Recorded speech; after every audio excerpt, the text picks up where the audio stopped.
Hi, it's Nicole. Shakespeare's Troilus and Cressida is a reworking of a combination of the last parts of Homer's Iliad and Chaucer's Troilus and Criseyde. So to put it very briefly, it's a love story during wartime.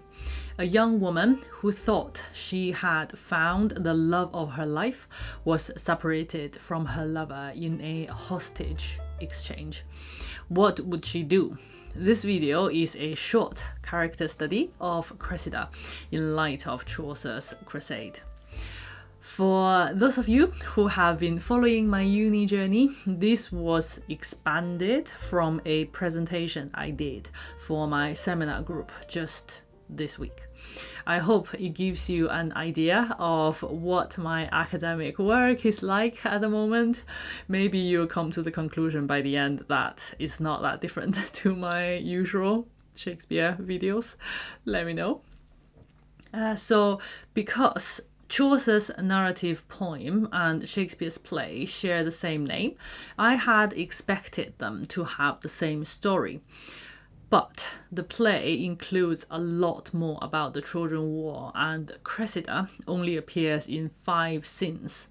Shakespeare cuts and condenses most of the 5 books of Chaucer in these 5 scenes. They are Cressida's first appearance with Pandarus, who was the go-between for the couple. The first meeting between her and Troilus and them spending the night together. In this scene, Shakespeare compresses 3 years' time in Chaucer's story into one night, 1 day and 1 night. The third scene, the farewell, immediately follows. And 4th scene, her arrival at the Greek camp, and last one, Troilus watching her with Diomedes, a Greek hero, at the end. I will focus on 2 scenes, Act 1, Scene 2, where we meet her for the first time, and Act 4, Scene 5, where she's taken to the Greeks. Criseyde in Chaucer is a widow. This is the first time we meet her. I'm reading the 1998 Modern English translation by Barry Windit. Among other people was Criseyde in her black widow's attire.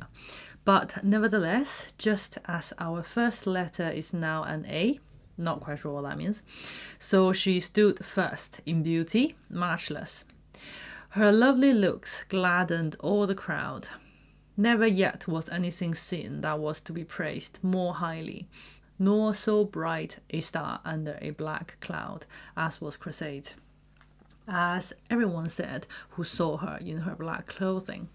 Yet she stood very humbly and quietly on her own, in a little space behind other people, and near the door, always in dread of being put to shame, simply dressed and gracious in expression, and quite composed in look and manner. She was noble and respectable, she was fearful and timid, she stood quietly and humbly in a corner.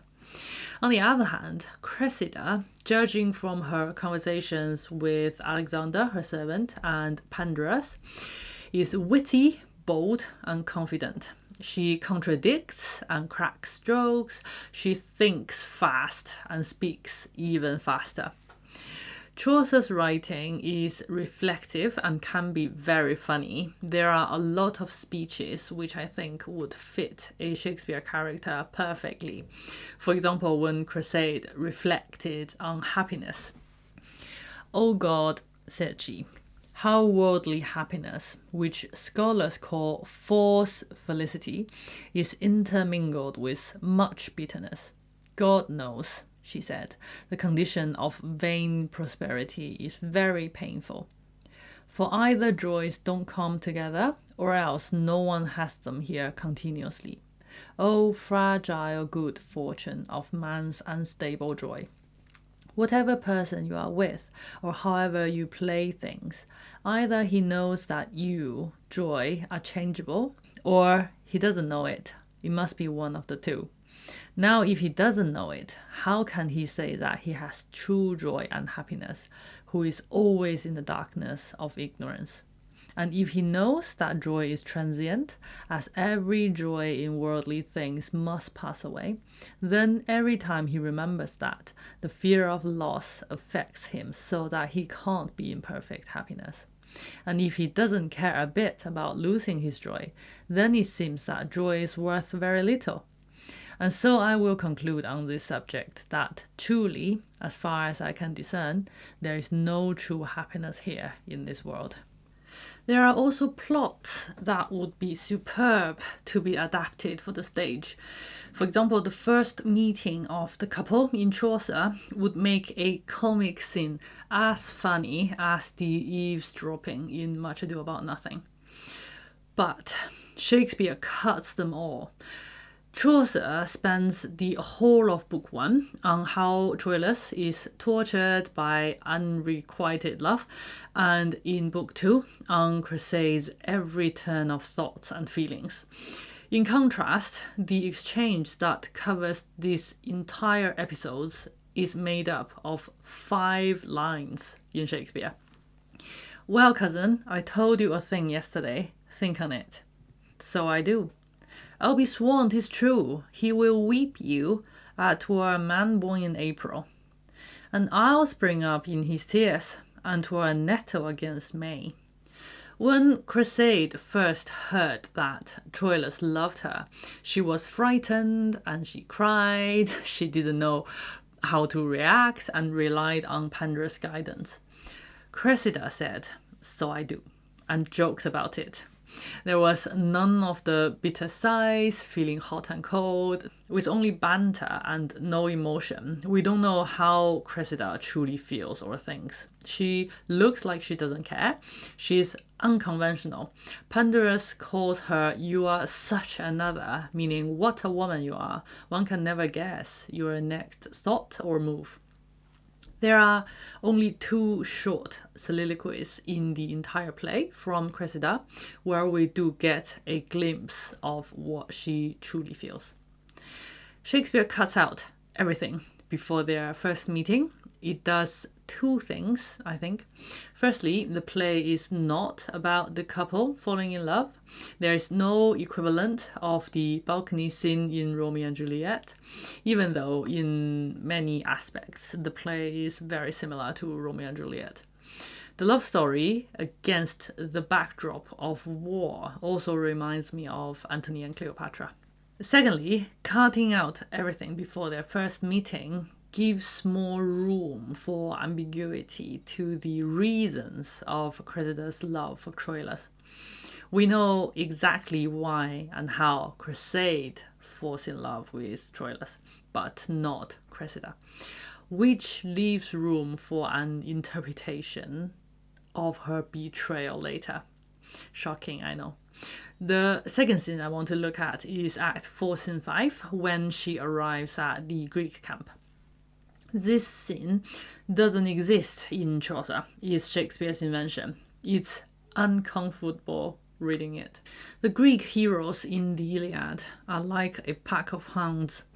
Jonathan Bate describes it as her being brutally manhandled and kissed, treated like a piece of meat. Cressida is clearly not prepared for this. She's kissed 5 times before she finds her words. But as soon as she starts speaking, nobody is able to carry on the assault. According to a theatre review in 1986, when Juliet Stevenson played the role, at first appalled, she soon began to play their game, a point brilliantly made when Ulysses asked for his kiss. "Why, beg then," she replied tartly, snapping her fingers to indicate that he should kneel. She doesn't accuse them of their beastliness. Instead, she makes fun of Menelaus. She even outwits Ulysses. Her words and wit are her weapon for self-defense. Imagine Criseyde in this situation. She would be shaking with fear, crying and swooning. This scene best shows how far Cressida has moved on from Criseyde. If I were to create a backstory for a character profile, Criseyde would be a sheltered widow who's grown used to the protection of a husband and is soft and dependent. Cressida, in my imagination, grew up as a neglected child who had to fight her own corner. She has a hard front, like a defense mechanism. We can also see how different they have become by hearing what other people truly think about them when they are not present. Criseyde is praised for her quality, composure, understanding, and bearing by Troilus' family. Simple Nestor observes Cressida to be a woman of quick sense. Ulysses says, "Fie upon her. There's a language in her eye, her cheek, her lip, nay, her foot speaks. Her wanton spirits look out at every joint and motive of her body.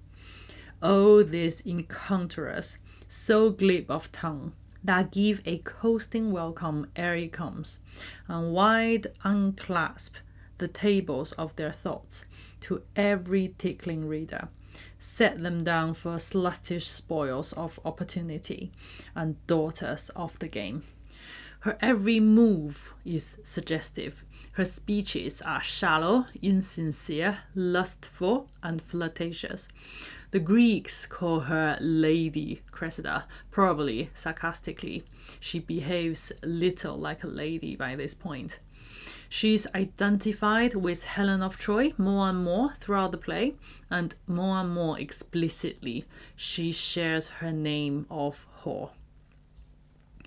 William Hazlitt describes Criseyde as a grave, sober, considerate personage, and Shakespeare's Cressida is a giddy girl, an unpracticed jilt, who falls in love with Troilus as she afterwards deserts him from mere levity and thoughtlessness of temper.